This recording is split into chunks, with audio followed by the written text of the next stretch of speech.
Hello and welcome back my dear friend. Greetings, अस्सलाम वालेकुम। I hope कि आप सब माशाल्लाह बहुत अच्छे होंगे, मस्त होंगे। और आज की इस क्लास में हम लोग रेस्पिरेटरी सिस्टम यानी श्वसन तंत्र के बारे में डिस्कशन करने जा रहे हैं। तो आइए उसको देखते हैं। तो श्वसन तंत्र यानी ब्रीथिंग, तो ये जो नेसल पैसेज होता है, नाक गुहा, इससे हम लोग कोई भी एयर सांस ब्रीथिंग लेते हैं। ठीक है, तो इसका काम क्या है? नेसल पैसेज, इसका काम है सांस लेना, ब्रीथिंग करना। तो जब हम सांस लेते हैं तो अंदर यहाँ पे एक म्यूकोस ग्लैंड पाया जाता है। यहाँ पे म्यूकोस ग्लैंड पाया जाता है। म्यूकोस ग्लैंड के अंदर क्या पाया जाता है? तो म्यूकोस ग्लैंड के अंदर मॉइस्चर यानी नमी पाया जाता है।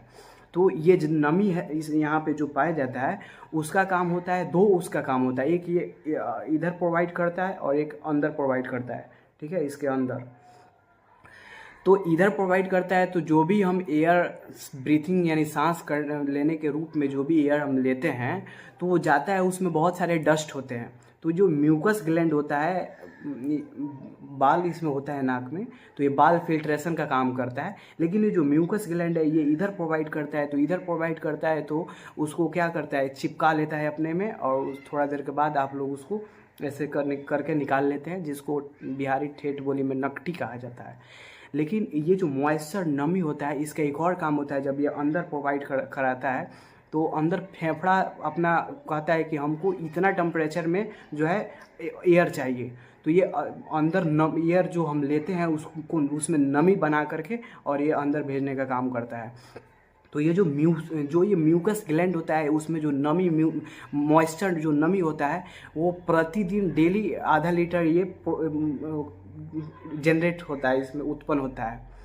ये जो म्यूकस ग्लैंड है, इसके अंदर जो मॉइस्चर नमी होता है वो डेली हाफ लीटर जनरेट होते रहता है। ठीक है, तो नेसल पैसेज का काम पहला क्या हुआ कि हम लोग ब्रीथिंग सांस लेते हैं। दूसरा काम क्या हुआ कि इसके अंदर बाल होते हैं, वो फिल्ट्रेशन का काम करते हैं। तीसरा काम क्या हुआ कि ये जो म्यूकस ग्लैंड है उसमें जो मॉइस्चर नमी है वो डस्ट को आने से रोकता है, उस डस्ट को चिपका लेता है और अंदर जो है वो एयर में नमी बना के फेफड़ा को देता है। ठीक है, तो ये काम हुआ, इतना काम देख लिए। उसके बाद ये नेसल पैसेज का काम क्या है? तो नेसल पैसेज का काम है सूंघने का काम है। जैसे पड़ोसी के यहाँ क्या बन रहा है, इसका अनुभव, इसका जो है एक्सपीरियंस ये करा देता है। ठीक है, नेसल पैसेज। उसके बाद एक होता है कि बाहरी जो भी एयर हम लेते हैं उसका जो टेम्परेचर होता है और हमारे बॉडी का टेम्परेचर होता है, तो बाहरी टेम्परेचर को हमारे बॉडी के टेम्परेचर के इक्वल करने का काम करता है। ये किसका काम है? नेसल पैसेज का काम है। ठीक है, तो रेस्पिरेटरी सिस्टम में एक जो नेसल पैसेज, ये नेसल पैसेज जो है नाक गुहा, इसका बहुत बड़ा कंट्रीब्यूशन योगदान है। ठीक है, तो यहाँ से हम जैसे ले लिए एयर, यहाँ गया, यहाँ से जब अंदर जाता है तो यहाँ से यहाँ आया और मुंह से भी हम कोई भी खाते हैं, तो वो जो कॉमन वाला वे होता है जहाँ पे एयर भी जाता है और फूड भी जाता है, तो उस कॉमन वाले वे को, कॉमन वाले रास्ता को हम लोग फेरिनेक्स बोलते हैं। फेरिनेक्स इंग्लिश में बोलते हैं, और आप लोग बिहार बोर्ड में ग्रसनी भी बोला जाता है उसको। तो ये फेरिनेक्स हुआ। फेरिनेक्स के बाद आप किसी का मुंह बड़ा करा के देखिएगा, एक ऐसा होता है। ठीक है, अंदर होता है, हमारा दिख नहीं पाएगा, एक अंदर होता है। ठीक है, उसमें जो होता है एक लेरिनेक्स होता है। लेरिनेक्स को साउंड बॉक्स कहा जाता है। लेरिनेक्स से ही कोई भी चीज़ बोलते हैं, हम बोल रहे हैं तो ये कहाँ से जनरेट हो रहा है, कहाँ से निकल रहा है? तो ये लेरिनेक्स से निकल रहा है। तो लेरिनेक्स को साउंड बॉक्स कहा जाता है। ठीक है, तो लेरिनेक्स के ऐसे बढ़ते जाएंगे तो वहाँ पे एक इपीग्लोटिस ढक्कन होता है। इपीग्लोटिस ढक्कन का काम क्या होता है कि ये जो होता है ये फूड को एयर पाइप में जाने से रोकता है। ये जो इपीग्लोटिस ढक्कन पाया जाता है, मैंने सबसे पहले ये तो हम नेसल पैसेज हुआ, एयर गया नेसल पैसेज से गया फेरिनेक्स में, कॉमन वे में, फेरिनेक्स से गया लेरिनेक्स साउंड बॉक्स में, फिर वहाँ से साउंड बॉक्स से आगे बढ़ेगा तो जाएगा कहाँ पे? एक इपीग्लोटिस ढक्कन है, वहाँ पे जाएगा। ठीक है, तो इपीग्लोटिस का काम सिर्फ और सिर्फ है कि फूड को एयर पाइप में जाने से रोकता है। तो बाकी एयर चला जाएगा, तो लेरिनेक्स से एयर जाएगा। लेरिनेक्स से एयर कहाँ जाएगा? तो लेरिनेक्स से एयर जाएगा ट्रैकिया। ये जो हड्डी आप लोग ये देख रहे हैं, ये सी शेप का इसमें हड्डी होता है। जहाँ यहाँ से जो भी हड्डी सी शेप में शुरू होता है, जो कार्टिलेज यानी वीक बोन होता है, तो उसको हम ट्रेकिया बोलते हैं, ठीक है। तो ये ट्रेकिया जो जाता है वो दो अलग अलग ब्रांच में जो होता है डिवाइड हो जाता है। तो दो अलग अलग ब्रांच में डिवाइड होता है, उसको ब्रोकाई बोलते हैं।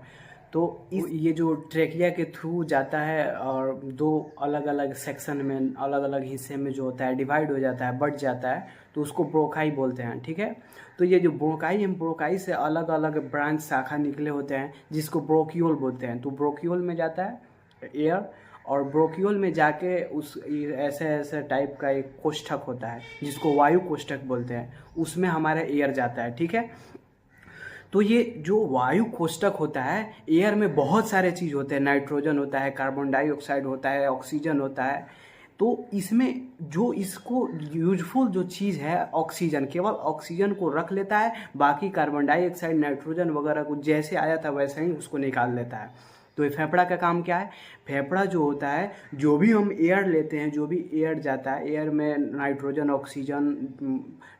ऑक्सीजन कार्बन डाइऑक्साइड सब जाता है, लेकिन वहाँ पे ऑक्सीजन को उसको रख लेता है और बाकी को लौटा देता है, रिटर्न कर देता है, ठीक है। तो उसमें ऑक्सीजन वायु कोष्ठक में रह गया। अब क्या होता है कि इधर आप हार्ट के बारे में पढ़े हैं। हार्ट जो होता है, हार्ट का जो दायां नीला होता है, दायां नीला पंप करता है, दायां नीला पंप करके कहाँ, किसके थ्रू भेजता है? तो दायां नीला पंप करके, तो ये जो हार्ट के अंदर जो दायां नीला होता है, वो दायां नीला ऐसे पंप करके और पल्मोनरी आर्टरी के थ्रू कहाँ भेज देता है? फेफड़ा में भेज देता है। तो हार्ट से सबसे पहले हार्ट में क्या होता है, हार्ट के बारे में हम पढ़ाए थे। हार्ट में जो ब्लड होता है, डीऑक्सीजनेटेड ब्लड होता है, वो दायां राइट एट्रियम में आता है, राइट एट्रियम से आता है राइट वेंट्रिकल में, राइट वेंट्रिकल जो होता है उसको पंप करके और पल्मोनरी आर्टरी के थ्रू भेज देता है फेफड़ा के अंदर, लंग्स के अंदर।